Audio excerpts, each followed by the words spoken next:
Everyone, welcome to selection mate. My name is Prachi और I hope आप सबकी तैयारी अच्छी चल रही होगी। सो बेसिकली हमारी क्लासेस अब कंटिन्यू चल रही हैं सुपर टेट को लेके। और अगर आप चैनल पर बने हुए हैं और आपने अभी तक जो 4 क्लासेस आ चुकी हैं उनको आई होप देख लिया होगा, आज हमारी जो क्लास होगी दैट इज़ क्लास नंबर 5। और पिछली जो 4 क्लासेस हैं अगर आपने नहीं देखी हैं तो आप चैनल पर जाकर ज़रूर देख लें।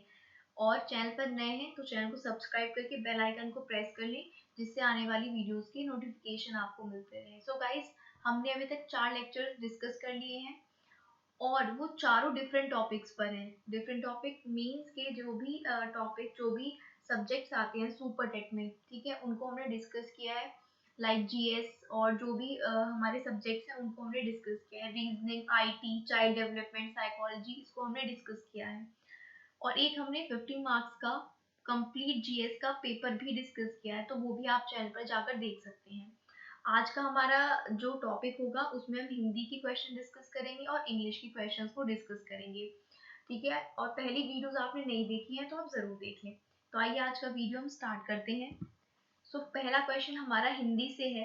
पहला क्वेश्चन कहता है, निम्नलिखित में से कौन सा वर्ण नासिक्य है? यानी कौन सा वर्ण है जो कि नाक से बोला जाता है, यानी कि नासिक्य है। कौन सा वर्ण? क्या वो म है, क्या वो झ है, क्या वो छ है या फिर श है? इन 4 ऑप्शंस में से आपको बताना है कि कौन सा वर्ण नासिक्य है, ठीक है। तो जैसे कि आपने अगर पढ़ा होगा, ठीक है, तो आपको पता होगा कि जो म होता है, माँ क्या होता है? नासिक्य होता है, यानी कि ऑप्शन नंबर ए क्या होगा? करेक्ट आंसर होगा। माँ जो है वो कैसा वर्ण है? नासिक्य होता है। माँ कैसा वर्ण है? नासिक्य, ये आप ध्यान रखेंगे। नेक्स्ट क्वेश्चन की बात करते हैं। नेक्स्ट क्वेश्चन कहता है, निम्नलिखित में से अयोगवाह ध्वनि किसे कहा जाता है? फिर से समझिए, इनमें से चारों में से अयोगवाह ध्वनि किसे कहते हैं? क्या अनुस्वार को कहते हैं, अल्प प्राण को कहते हैं, घोष को कहते हैं या फिर महाप्राण को कहते हैं? 4 ऑप्शन आपके पास है, आपको बताना है कि अयोगवाह ध्वनि कौन सी ध्वनि होती है। तो यहाँ पर हम राइट आंसर अगर देखें तो राइट आंसर होगा हमारा ऑप्शन नंबर ए, यानी कि जो अनुस्वार होते हैं, अनुस्वार को ही क्या कहा जाता है? अयोगवाह ध्वनि कहा जाता है। अनुस्वार को क्या कहा जाता है? अयोगवाह ध्वनि, ये आप याद रखेंगे। नेक्स्ट क्वेश्चन पर मूव करते हैं। नेक्स्ट क्वेश्चन है हमारे पास, व और फ ये किस प्रकार के वर्ण हैं? व और फ, 4 ऑप्शन आपके पास है। फिर से दंतोष्ठ्य, अनुनासिक, तालव्य या फिर कंठोष्ठ्य। यानी कि जो व और फ है, ये कहाँ से, इनका उच्चारण स्थान क्या है, ये कहाँ से बोले जाते हैं? व और फ, ये आपको बताना है। तो राइट आंसर क्या होगा हमारे पास? ऑप्शन नंबर ए, यानी कि दंतोष्ठ्य। व और फ में दंत और ओष्ठ दोनों का यूज होता है बोलने में, इसलिए व और फ जो है ये कैसे शब्द है, कैसे वर्ण है? ये दंतोष्ठ्य वर्ण है। नेक्स्ट क्वेश्चन पर मूव करते हैं। आई होप यहाँ तक आपको सारे क्वेश्चंस क्लियर होंगे। च, छ, ज, झ ये ध्वनियां क्या कहलाती हैं? ठीक है, जो च, छ, ज, झ है ये ध्वनियां क्या कहलाती हैं? क्या ये स्पर्श व्यंजन है? क्या ये स्पर्श संघर्षी है, संघर्षी व्यंजन है, या फिर ये सभी हैं? तीनों ऑप्शन में सभी हैं। च, छ, ज, झ कैसी ध्वनियां हैं? अपना राइट आंसर आप मार्क कीजिए।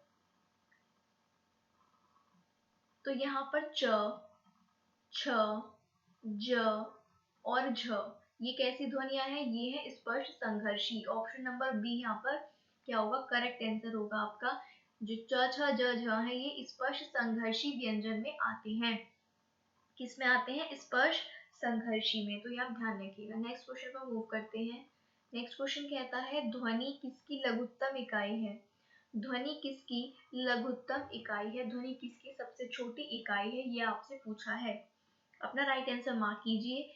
शब्द या फिर भाषा या फिर वर्ण या फिर अक्षर, ध्वनि किसकी लघुत्तम इकाई है आपको बताना है। तो यहाँ पर हमारा राइट आंसर होगा भाषा। भाषा की लघुत्तम इकाई है ध्वनि।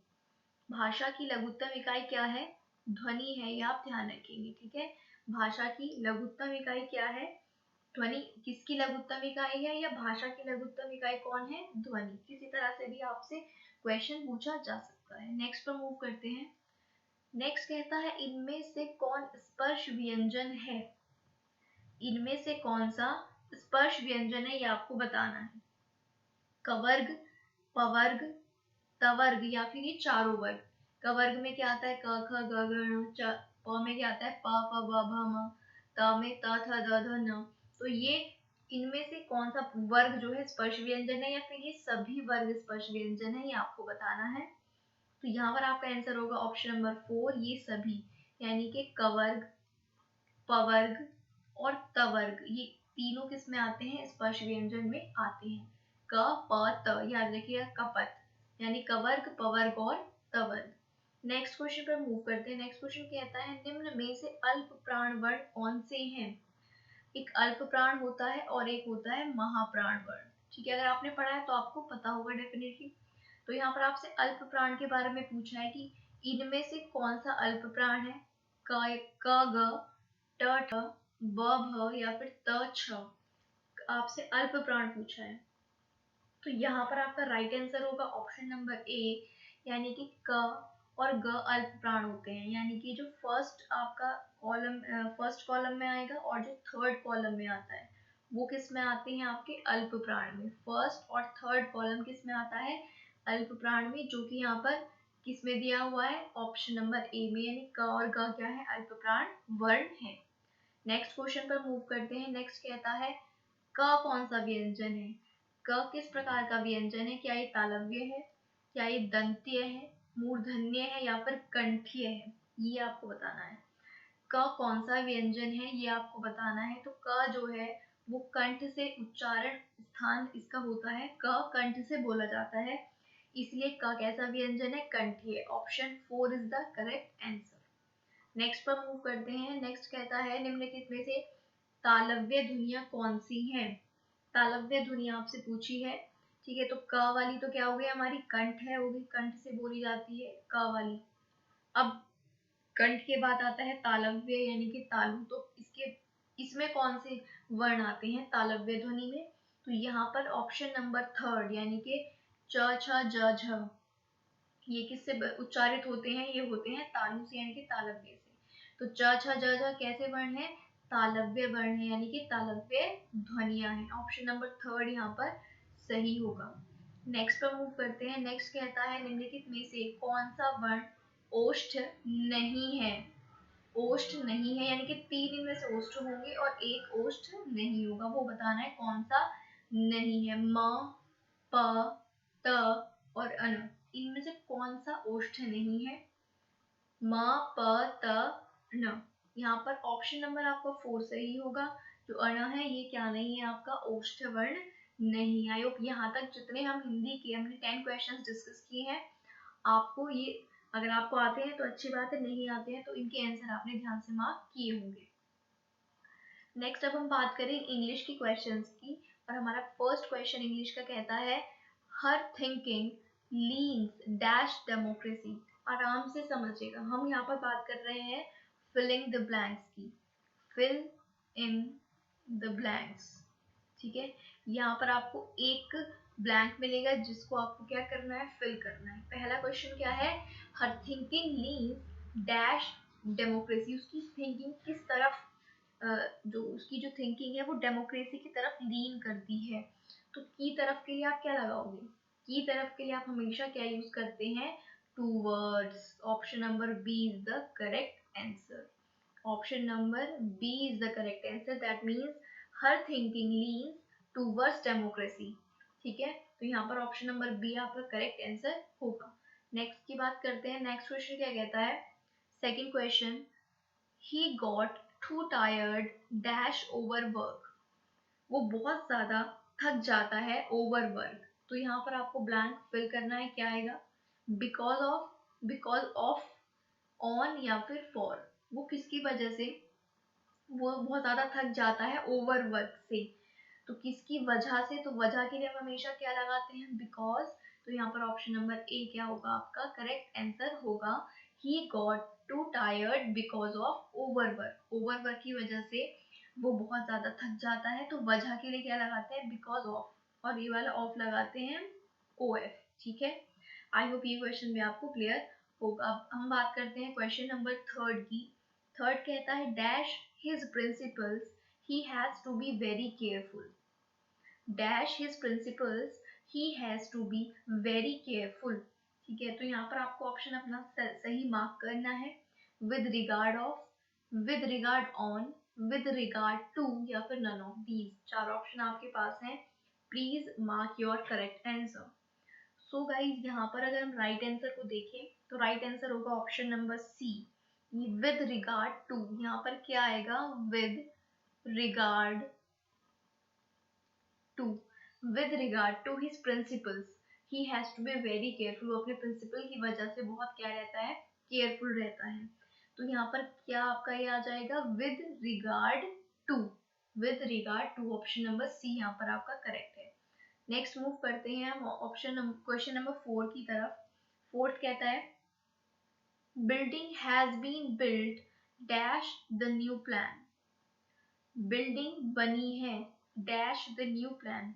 तो बिल्डिंग जो होगी वो किस प्लान पर, वो जो है न्यू प्लान पर बनी है। Building has been built dash the new plan. आपको फोर्थ का आंसर मार्क करना है। चार ऑप्शन आपके पास है। तो यहाँ पर हम राइट आंसर देख लेते हैं। राइट आंसर हमारा होगा ऑप्शन नंबर बी, यानी कि building has been built in accordance with the new plan. New plan के अकॉर्डिंग ही जो बिल्डिंग है वो बनाई गई है। Building has been built in accordance with the new plan. Alright, ये आपका क्या होगा, सही आंसर होगा। फोर्थ का ऑप्शन नंबर बी क्या होगा, करेक्ट आंसर होगा। नेक्स्ट क्वेश्चन पर मूव करते हैं, क्वेश्चन नंबर 5। फिफ्थ कहता है he crossed the broken bridge dash warning.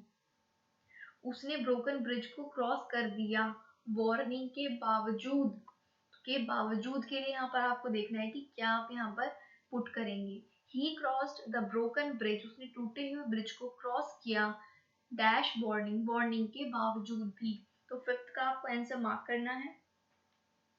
तो यहाँ पर आपका आंसर होगा के बावजूद के लिए हम हमेशा क्या लगाते हैं, इन स्पाइट ऑफ। के बावजूद क्या लगाएंगे, ऑप्शन नंबर ए, यानी कि इन स्पाइट ऑफ, है ना। वार्निंग के बावजूद भी क्या है, उसने टूटे हुए ब्रिज को क्रॉस किया। तो फिफ्थ का option number A correct answer हो जाएगा। नेक्स्ट पर मूव करते हैं, question number 6। The train dash as fast as the bus. अब यहाँ इन ऑप्शंस में आप कंफ्यूज होंगे definitely. The train dash as fast as the bus. Train है उतनी तेज जितनी की बस है, ठीक है। तो the train as fast as the bus, the train went, the train running, the train moves या फिर द ट्रेन गोइंग। चार ऑप्शन है, सही आंसर ध्यान से समझ के आपको मार्क करना है। तो यहाँ पर आप ट्रेन के लिए वर्ड यूज करेंगे moves. The train moves as fast as the bus. C option यहाँ पर क्या होगा, आपका करेक्ट आंसर होगा। The train moves as fast as the bus. Six question का आंसर क्या हो जाएगा, option number C. Next move करते हैं क्वेश्चन नंबर 7 पर। 7 क्या कहता है, he was seen dash to the school. उसको देखा गया टू द स्कूल, स्कूल को। तो स्कूल को क्या देखा जाएगा, उसे जाते हुए। तो अब देखना यहाँ पर वेंट लगेगा, गोइंग, गॉन या फिर गो। चार ऑप्शन आपके पास है। Please mark the right answer. Question number 7। So he was seen, went नहीं आएगा इसके साथ। He was seen going to the school, he was seen gone to the school, gone भी नहीं आएगा। और पास्ट में है तो यहाँ पर गो भी नहीं आएगा। तो ऑप्शन नंबर जो आपका बी होगा that is right answer. He was seen going to the school. यहाँ पर ऑप्शन नंबर क्या होगा, बी आपका सही होगा। सेवंथ क्वेश्चन का answer number B is the correct. He was seen going to the school, school जाते हुए देखा गया है ना, तो इसलिए यहाँ पर गोइंग का इस्तेमाल होगा। नेक्स्ट क्वेश्चन की बात करते हैं, क्वेश्चन नंबर 8 कहता है she dash in the sun for 1 hour. She dash in the sun for 1 hour, ठीक है। तो क्या यहाँ पे सिटिंग आएगा, she sitting in the sun, she has been sitting in the sun, she has been sit in the sun, she has sit in the sun. तो देखिए has के साथ थर्ड फॉर्म आती है तो सिट नहीं आएगा, यहाँ पर हैज सिट भी नहीं आएगा, ठीक है। तो नीचे के दो तो अपने आप क्या हो जाता है, यहाँ पर एलिमिनेट हो जाते हैं। अब ऑप्शन 1 और 2 में से आपको चूज करना है। यहाँ पर जो राइट आंसर होगा वो होगा आपका option number B, she has been sitting, she has been sitting in the sun for 1 hour, वो सूरज के सामने 1 घंटे से बैठी है। ऑप्शन नंबर बी आपका यहाँ पर करेक्ट होगा। 9th क्वेश्चन पर मूव करते हैं। 9th क्वेश्चन कहता है dash it help you in your studies, dash it help you in your studies, और यहाँ पर क्या है, क्वेश्चन मार्क है, ठीक है। तो आपको बताना है will it help you, was it help you, is it help you, या फिर are in help you, are it help you. तो इट के साथ आर तो आएगा नहीं। तो 3 ऑप्शन आपके पास अब बचे हैं। यहाँ पर आपको सही आंसर मार्क करना है क्वेश्चन नंबर 9। 9 का राइट आंसर क्या होगा, ऑप्शन नंबर ए, ऑप्शन नंबर ए यानी कि will it help you in your studies, क्या ये तुम्हें तुम्हारी स्टडीज में हेल्प करेगा? तो यहाँ पर आप क्या आंसर लगाओगे, will. Option number A is the correct answer, will it help you in your studies. Next question है और आज का लास्ट क्वेश्चन है 10th। I dash never seen such a picture before, मैंने आज तक ऐसी पिक्चर नहीं देखी है, ठीक है। तो यहाँ पर आप बताइए क्या डिड आएगा, वॉज आएगा, हैव आएगा, या फिर हैज आएगा। 4 ऑप्शन है आपके पास and please mark your correct answer. I did never seen, I was never seen, I have never seen, या फिर I has तो I के साथ आएगा नहीं, तो ये तो एलिमिनेट हो जाता है, ठीक है। तो यहाँ पर सही आंसर आपका क्या होगा, थर्ड फॉर्म की बात चल रही है पास्ट टेंस की, तो यहाँ पर क्या आ जाएगा, have. Option number C is the correct answer, I have never seen such a picture before, मैंने आज से पहले ऐसी पिक्चर नहीं देखी। तो क्या आ जाएगा यहाँ पर, हैव आ जाएगा। 10 क्वेश्चंस हमने डिस्कस किए हिंदी के और 10 क्वेश्चंस हमने डिस्कस किए हैं इंग्लिश के। देखिए हिंदी के क्वेश्चंस आपको कुछ ज़्यादा कॉमन लगे होंगे, लेकिन कॉमन ही पूछे जाते हैं। प्रॉब्लम क्या होती है, we got confuse in that common questions, उन कॉमन क्वेश्चंस में ही हम क्या हो जाते हैं, कंफ्यूज हो जाते हैं।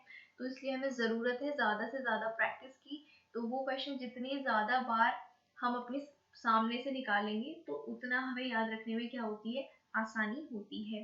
सो गाइज ये आज का वीडियो था। अगर आपको अच्छा लगा है तो लाइक बटन पर ज़रूर प्रेस करें। अपने फ्रेंड्स के साथ वीडियो को शेयर करना बिल्कुल ना भूलें। आपके जो ग्रुप्स हैं आप उनमें प्लीज़ इस वीडियो को ज़रूर शेयर करें। चैनल पर नए हैं, अभी तक सब्सक्राइब नहीं किया है आपने, तो प्लीज़ इसको सब्सक्राइब कर लें और बेल आइकन को ज़रूर प्रेस कर लें।